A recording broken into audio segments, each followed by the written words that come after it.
Yeah. Hey, Don. Mental lapse. No. 6:30 to leave. All of a sudden I woke up.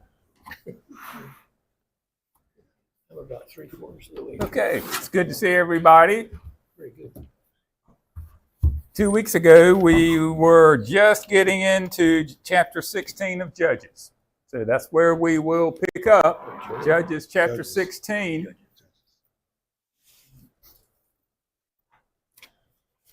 After chapter 16, the book of Judges makes a dramatic turn, and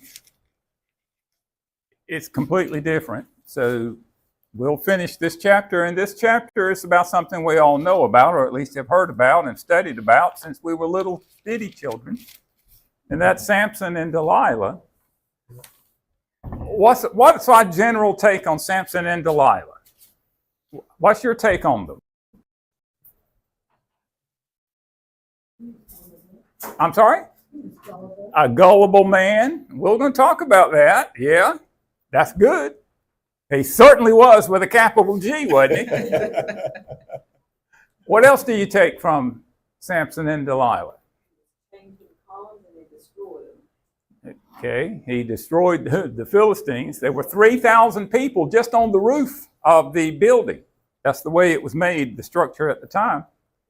And it was supported by two beams, and the beams were supported by two pillars that were close together. That was the architect of the time. So Samson, of course, asked to be put between those two pillars. Of course, that's at the end, right? Right. What else? Anything else you take on Samson and Delilah, just from what you know growing up? He was easily persuaded to go against everything he knew that was right. Yeah. To please his point. That's what strikes me is he's a Nazarite from birth. Does he know better? Well, she was on a mission and she was persistent. She was persistent and she was on a mission, and I'm just going to skip over to here and then we'll come back. I think I asked, did you love Samson? In words. So what was her mission? Find out his weakness. Find out his weakness to keep to his strength. Get rid of it. Get rid of him. Yeah, because he was a real problem for the Philistines. They had no solution for him. But he should have been on with her after the first time. That's a good question I was going to get to, but we'll ask you ladies while we got you here. How many times should it take before a guy figures it out? Well, He was blind already. Don's going to answer. Wait a minute. how many times does it take a guy today to figure it out when Yeah. similar? And how many times does it take a woman to figure out when she keeps getting beat? Yeah. How many times? He just wanted to please her. He was blinded, wasn't He he? was. But like Ken was saying, he was willing to give up what he knew was right. Let's ask a provocative question. From what we know about Samson, was he a godly man? He sort of got that way. Yeah, he Stayed did. that way. Yeah. He was raised that way. We got a yeah. He So, was- he was- somebody, if you would, silently to yourself, just read chapter 16, verse 1.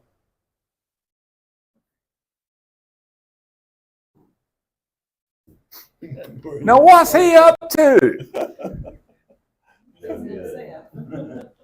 He's trying to make her change her ways. Yeah. Yeah, we'll give him the benefit of the doubt, right? So he was the boss. So he figured he could get away with anything. Did he? What did Gloria say? What did you say? What did you start out saying she was? Gullible. So we're starting tonight. I'll be reading beginning in verse 4 because we got through verse 3 the last time we met. But is Samson up to no good in verse 1? Yeah. Oh. No, it was. That's why I asked the question. And let's keep in mind the big context here. He goes down to Gaza. Gaza is a strip on the Mediterranean between what's today Israel and Egypt. It had already been taken.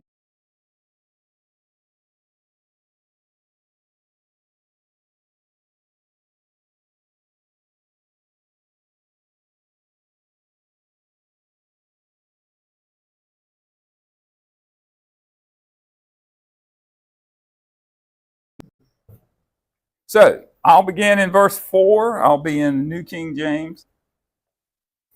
And begin with, I'm going to read through verse 20. And then we'll talk about it. After it happened that he loved a woman of the valley of Sorek, whose name was Delilah. And the lords of the Philistines came up to her and said to her, entice him, and find out where his great strength lies, and by what means we may overpower him, that we may bind him to afflict him, and every one of us will give you 1,100 pieces of silver. So Delilah said to Samson, please tell me where your great strength lies, and with what you may be bound to afflict you. Is he going to give her the answer? But he tells her something, doesn't he? Samson says, if they bind me with 7 fresh bowstrings, not dried, I shall become weak and be like any other man. Is that true? No. So they tried it. In verse 9, they were lying in wait, staying with her in the room. Did they have a plan? Yeah. And she said to him, the Philistines are upon you, Samson. But he broke the bowstrings as a strand of yarn breaks when it touches fire, so the secret of his strength was not known.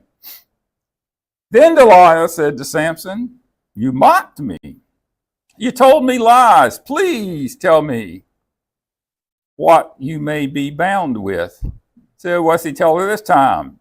Tie me securely with new ropes that have never been used. I'll become weak like any other man. So that's what she does. And she again says, the Philistines are upon you, Samson. They're lying in wait, staying in the room. But he broke off his arms like a thread. So here we go.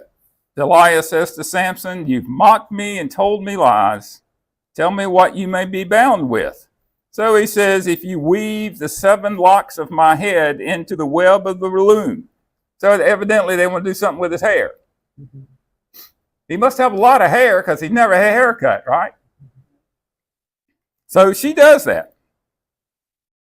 So she wove it tightly with the batten of the loom and said, the Philistines are upon you, Samson. But he awoke from his sleep, pulled out the batten and the web from the loom, and she said to him, here we go. And she said to him, what? How can you say I love you when your heart is not with me? You have mocked me these 3 times and have not told me where your great strength lies. And here we go. Verse 16, here's the breaking point. And it came to pass when she pestered him daily with her words and pressed him so that his soul was vexed to death. This translation says nagging him. There you go. That's a good word. Then he told all in his heart and said to her, I've been a Nazarite to God from my mother's womb. If I'm shaven, and then my strength will leave me, and I shall become weak and be like any other man. So when she saw that he told her all her heart, what's the first thing she does? She calls for the lords of the Philistines. Come up once more, for he has told me all his heart. So the lords of the Philistines came up to her, and what's the first thing they did? They brought the money in their hand. Then she lulled him to sleep on her knees and called for a man and had him shave off the 7 locks of his head. and she began to torment him, and his strength left him. And she said, the Philistines are upon you, Samson. So he awoke from his sleep and said, I will go out as before at other times and shake myself free. But he did not know that the Lord had departed from him. There's a lot there, isn't there?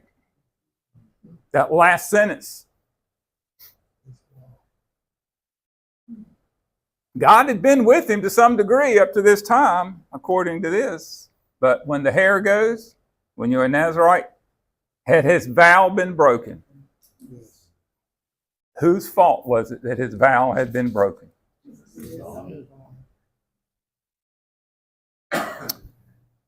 So Samson loves this woman. Valley of Sorek, I found out it's about 13 miles southwest of Jerusalem. I guess we've already answered the question, did she love Samson? What did she love, Gloria?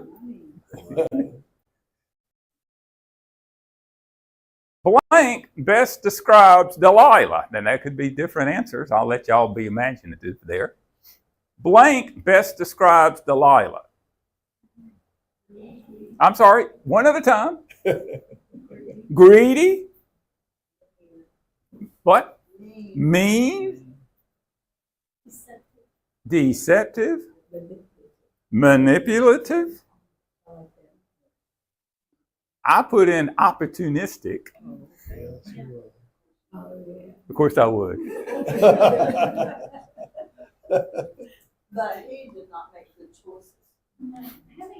Think about it, how many times a day do people get in trouble because They don't make good of choices. that little, that was it? 3 little words. If you love me. Then Yeah. what? If you love me, you'll whatever. Do whatever I say. So he shouldn't have been in that position to start with. True. That's one of Samson's weaknesses. He tended to put himself in the place he shouldn't be to start with. Would it be fair to say his weakness for women was his downfall? Yeah. It did. He's been that way all along. I also put another description of Delilah. It wasn't a fill in the blank, but I described her as a mercenary. Because she was working for the Philistine army and she was getting paid if she delivered. Right?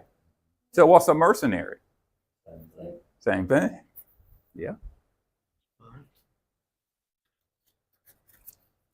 I also looked up and tried to get some kind of number, and I don't know how dated this figure is exactly.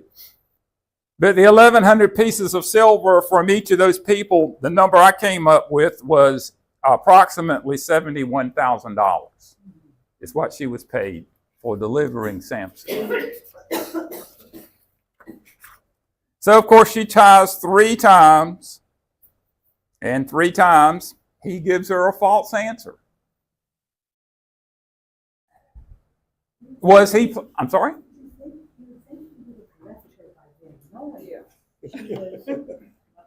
Trying to get He was smitten. to his weakness, but she knew. I got the question right here, Gloria. Why did Samson stay with her? I'm open. He thought he could handle it. I'm sorry, we got a stupid over here. He thought he could handle it. I wrote down overconfident. He Thought he could was handle it. smarter than her. Yeah. I also wrote down vanity.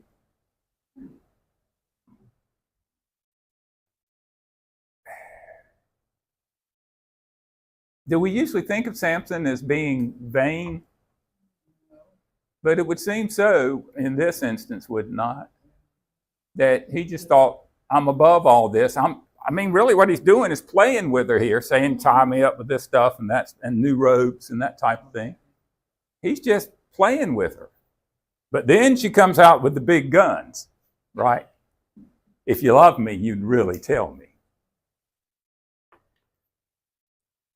It says she pressed him daily. How can you say you love me and not tell me the secret? This is a very effective path. It worked. Well, didn't she cry for a week or so? Well, it went over, I don't know. Maybe in the movie. I don't know. Snagged the heck out of it. And over time, his soul was, and here's where Don came in, vexed. I came up with pestered.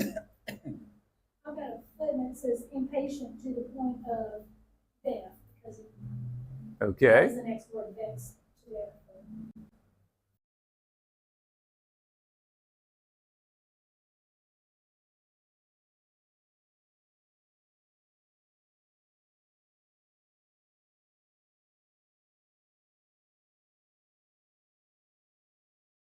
You should listen to this. Yeah. That's what There you go. But you know, another thing that struck me was that evidently Delilah was totally ignorant of his Nazirite vow. Because if she had known about a Nazirite vow, she'd known about the hair. You know, I'm wondering, why is your hair down to your shoulders or however long it was? Because he had a vow never to have his hair cut. So she never connected his hair to his strength, I'm wondering.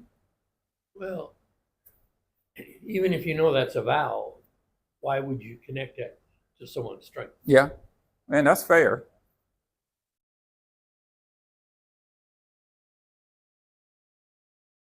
So knowing the secret now, Delilah called the Philistines who had bribed her, and first thing they did was pay her. And the question I wrote down here was, why did Samson trust this woman?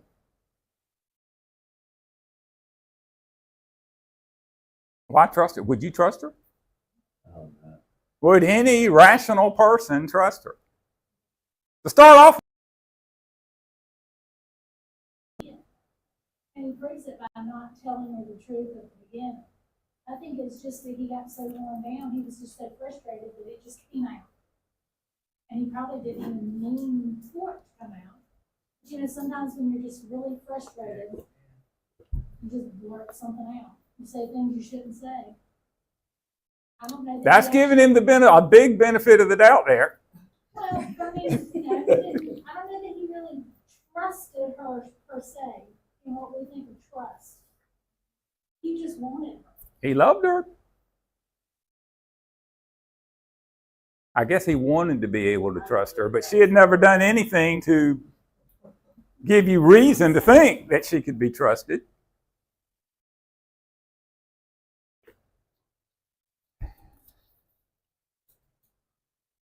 I think Did- he can't stand to that. You're talking about being vain or his pride. He Yeah. really thought he could handle the situation. He wanted her. He wanted that she was probably beautiful and, you know, all that, and he wanted her, and he didn't want to give her up. And he thought, you know, I can handle this because this is what I want. And I'm on the, you know, I'm not really trusting her, but then he just got impatient. That's a possibility. He was his own worst enemy. That's for sure. Did he think that she would not betray him? She had already tried it 3 times. That's where the stupid come in at. Yeah. Yeah. But he thought even if he cut his hair, he was going to be okay. He'd still be strong. And that's the next thing I have down here. Did Samson think he could violate his vow to God without consequences? Because he didn't know, what's the last thing say? He did not know that the Lord had departed from him. That's, So God departed from Samson without Samson being aware of it. Well, he was asleep. He was asleep. He was asleep the whole But still, time. would he have known unless he'd been challenged? Eventually, I get. What? So then the hair's cut off. So what's Delilah does? She begins to afflict him or to torment him. She's trying to wake him up so he can figure out, or she can find out if his strength has left. So she calls the Philistines to take him away. At that point, before he realized, he's awake, but he realized that his hair was gone, I would assume. Did he still think he was right in the eyes of God? Until he figured out he didn't have strength.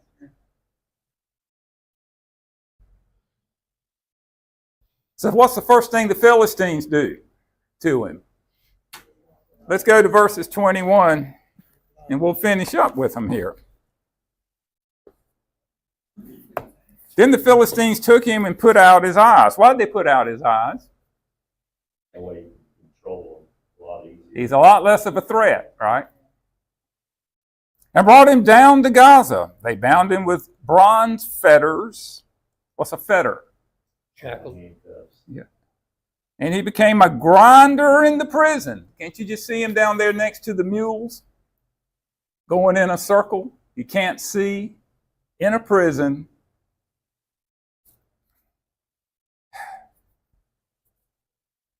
That's falling a long ways, isn't it? Pretty fast. However, the hair on his head began to grow again after it had been shaven.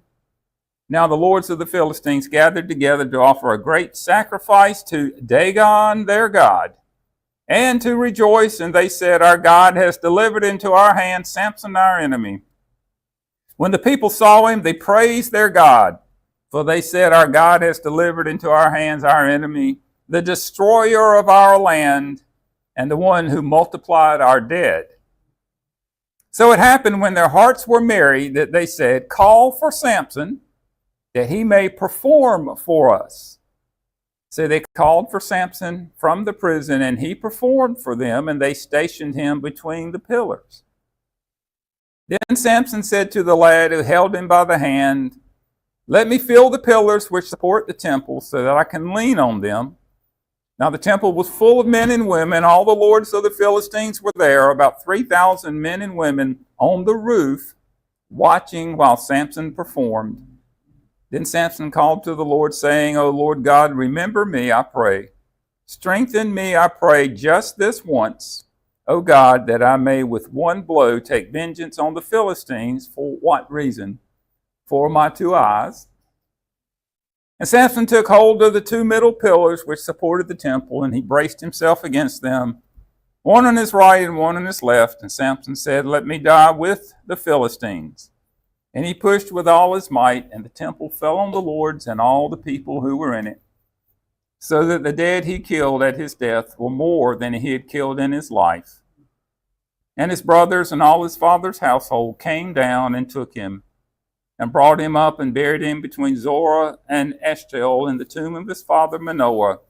He had judged Israel 20 years. Do you think he was a good judge? I mean, we're not told. All we know is what I read. What would you think? I'd give him a failing grade. A failing grade from Willie. I mean, if I were one of the people, I don't know that I would want to go to him for judgment for something when I saw his life and all of it. If I were a godly member of the nation of Israel, would I question his lifestyle? Yes. But his wisdom, because as a judge, you want someone to be wise counsel. Yeah, and fair. Yeah, he made some trips to Gaza, which is Philistine country. Of course, let's keep in mind from his hometown that's 3 miles and it's Philistine there. Israel had allowed the Philistines to rebuild after they had conquered.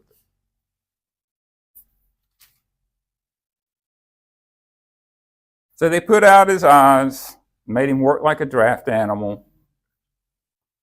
And they gathered for this religious gathering to honor Dagon. You remember Dagon? Dagon shows up later on when the Ark of the Covenant is captured by the Philistines, and they take it back, and they are worshiping Dagon, if you recall, at that time. And Dagon was a fish deity. They lived right next to the Mediterranean Sea. And this so-called God had a body of a fish with the head and hands of a man. So that had to be quite an idol, hadn't it? The body of a fish with the head and hands of a man. So I wrote this down. I hadn't really thought about it till I was doing the research for this. We typically think of it being Samson versus the Philistines, don't we? But couldn't it also be said it was God versus?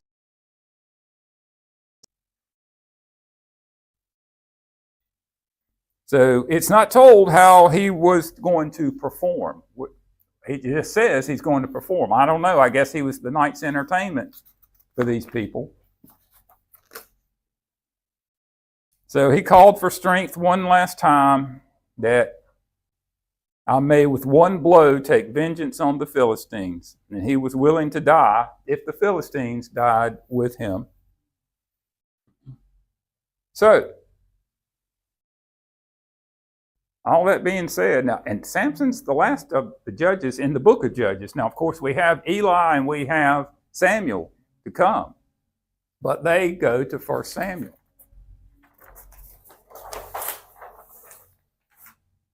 Samson's sins and errors.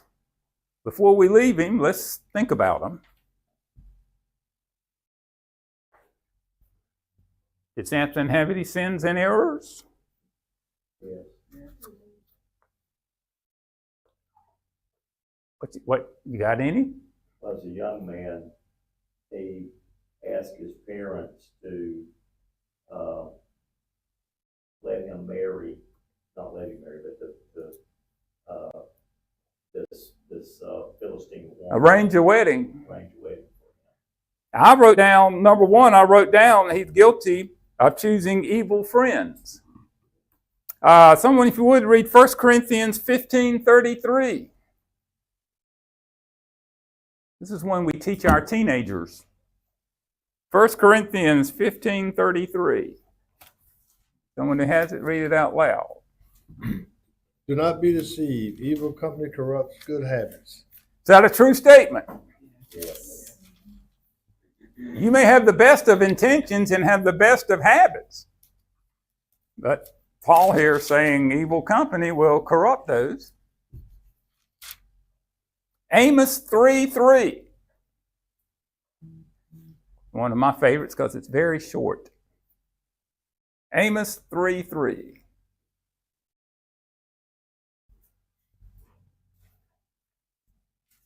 We don't go to Amos very often, do we? And two walk together unless they are agreed. You hear all that? Mm-hmm. That's short. Can two walk together unless they are agreed? That's still true today? In today's political world in our country, Democrats and Republicans have a hard time walking side by side, don't they? They don't get too far before they start arguing. It was true then, it's true now. Did he compromise his faith? Yes. That's a big one there, isn't it? Compromise it, I think we lost it. I think he lost his faith. I didn't see a whole lot of faith there at the end of it. And this is at the end, what we just read is at the very end of his 20 years of judging Israel. Was he placed in a position of responsibility and power? Mm-hmm. Well, let's keep in mind something that I tend to forget. Is that in the book of Judges, these judges were judging just isolated areas. Their tribe, a couple of tribes around them, they weren't judging the whole nation as a rule, just certain areas. But still, he was in a position of responsibility. Was he guilty of fornication? Mm-hmm.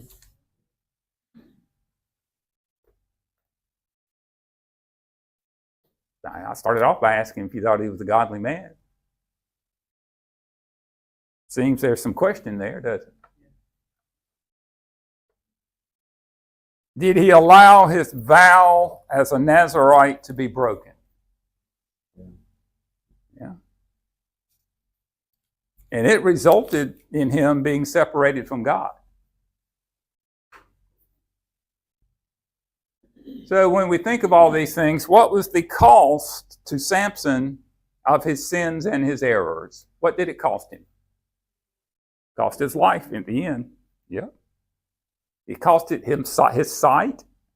They put his eyes out. It cost him his relationship with God. He's being in a circle, blind like a draft animal. Did it cost him his freedom? Dignity. His dignity? Yeah. He lost all of that, didn't he? He lost his strength. What made him great?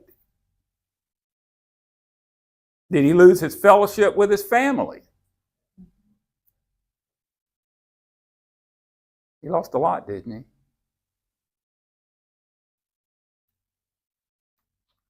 he? Anything else to say about Samson? You know, he's kind of a sad figure, isn't he? It's pretty deep because all these years we're still talking about him in a manner which is not reflected favorably upon him. Yeah. Yeah. So because he's been built up kind of to be a hero in cartoons and things like that. But when you look over his whole lifetime here, he has a lot to answer for. And it's sad at the end because, like what we just listed, all that it cost him. He ended up with what? Pretty little. And did his final act destroy all the Philistines? No, because David's fighting the Philistines hundreds of years later. Okay.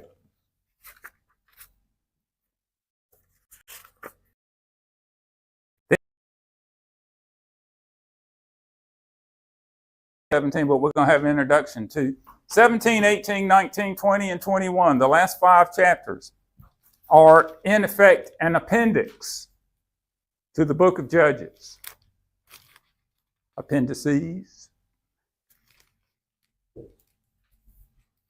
And the purpose of these last chapters is to show how low Israel had fallen, and it's most commentaries and most commentators agree that these chapters occurred not long after the death of Joshua.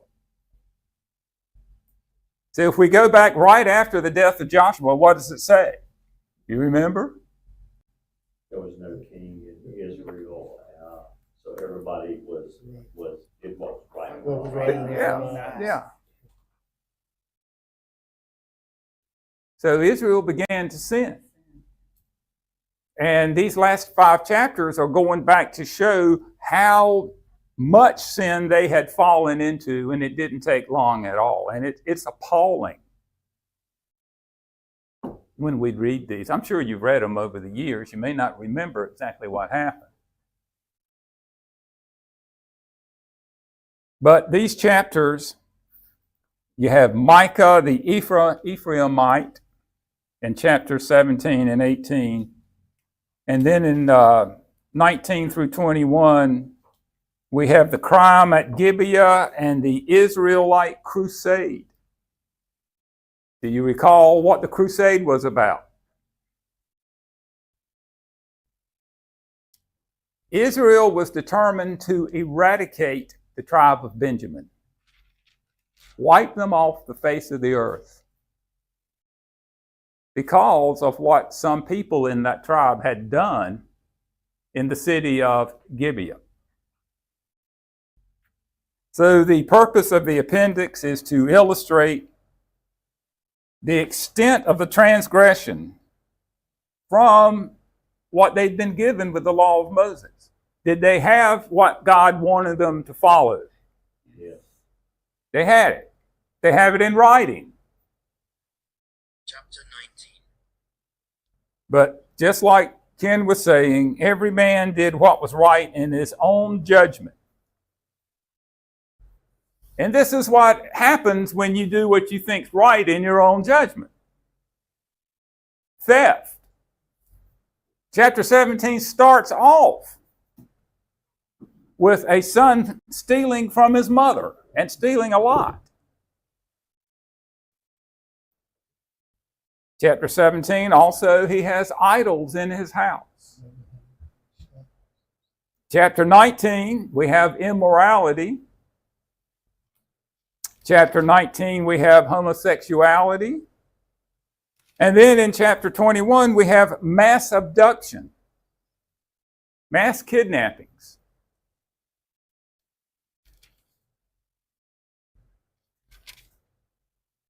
As I mentioned before, Israel at this time was a loose confederation of tribes.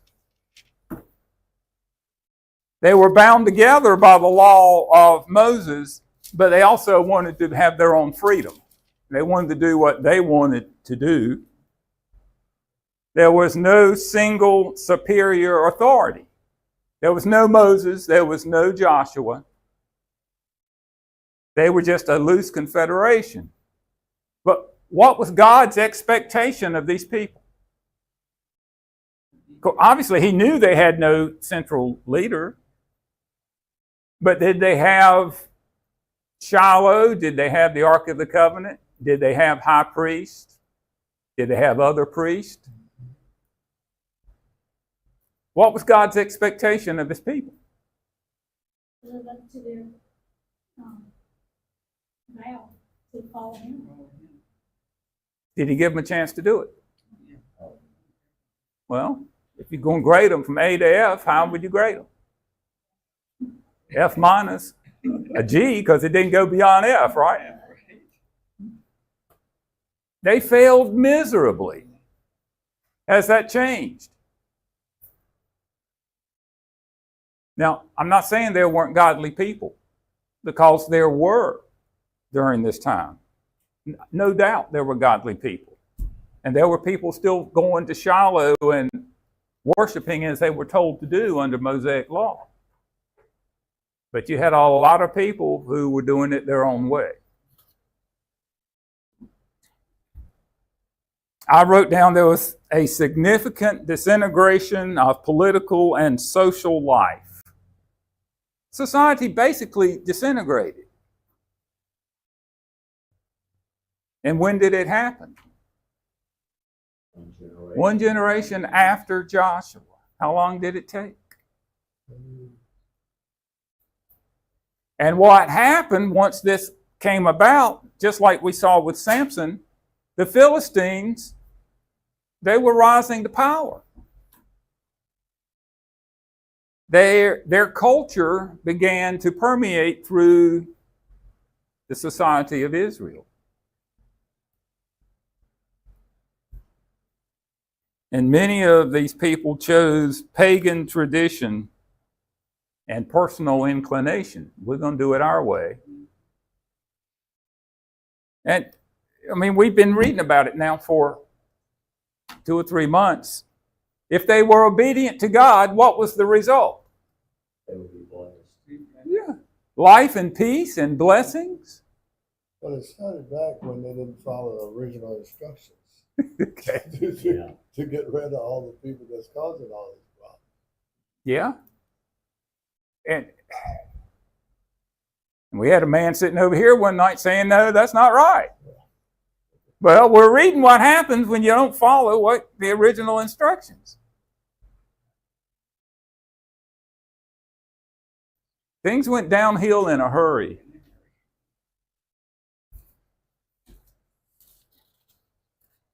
Was God, through this, what we've done through 16 chapters, has God always been ready and prepared to forgive? Yes. All you got to do is what? Come back. Isn't he the same today?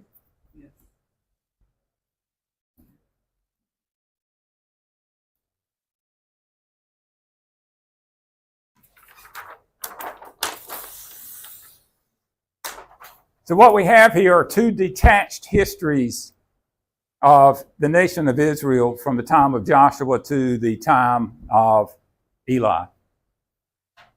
First 16 chapters we just finished is one look at their history. And then we have a second look here in the next 5 chapters, which is going backwards. It's not chronological.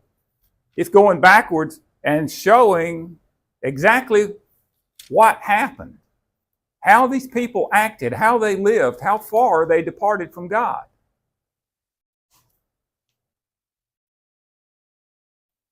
There's no time stamp or anything on here, but it's obvious that it happened long before Samson. And like I said, most people agree that it's not long after the death of Joshua. And what these people were doing, they became superstitious. They were going to worship the true God, but they were allowing superstition to creep in. Now, where did the superstition come from? All those pagan religions. Outside. Allowing their culture into theirs. So when we get into chapter As Willie 17, said, by not eliminating all the people living there, they married into it. they did. And then they absorbed their culture. So you end up with images. Now, these are people who say they're worshiping God. Well, Willie and I are both examples of that. In what way? He married his wife and became a Christian. I Yeah. married my wife and became a Christian. Well, I did the same thing. Wives have good influence, don't I they? think so. Sometimes. Lily, you think so? Y'all made good choices, didn't you? Yep. Well, there are 3 of us who showed good sense, right? Okay. 4. So when we get into chapter 17, we're in the house of a man who thinks he's worshiping God, the true God. But inside his house are images. Anybody know what teraphim are? They're figurines. People still use figurines today. Remember that ephod that Gideon had? Now they have using a superstitious ephod, thinking it had special powers. They create, instead of going to Shiloh to worship, they make their own house of God in their own house. And they fill it up with all of these so-called religious items. And then they go and get their own priest. Doesn't have to be a Levite, but if you can find a Levite, that's even better. But they get their own priest. So what they have here, they have their own man-made ministry, doing it their way, setting up their own house of gods with their own gods in the house. So they're combining paganism with what's left over of the law of Moses.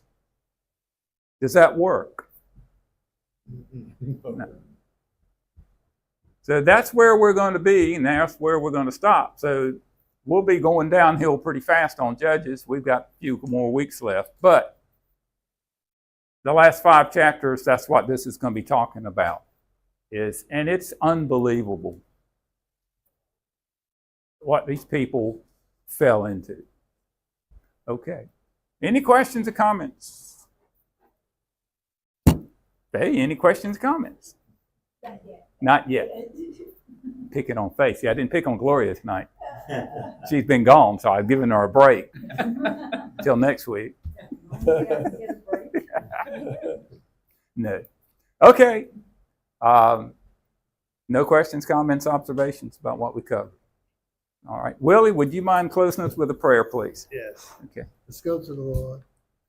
Dear Heavenly Father, we come before you being blessed, and we give you the praise and the glory for all the blessings of this day. Thank you for the lesson that we've studied. Thank you for Jim, who's able to study and to make it clear for us to understand. Father, we are mindful of all those on our prayer list that we are lifting up for healing.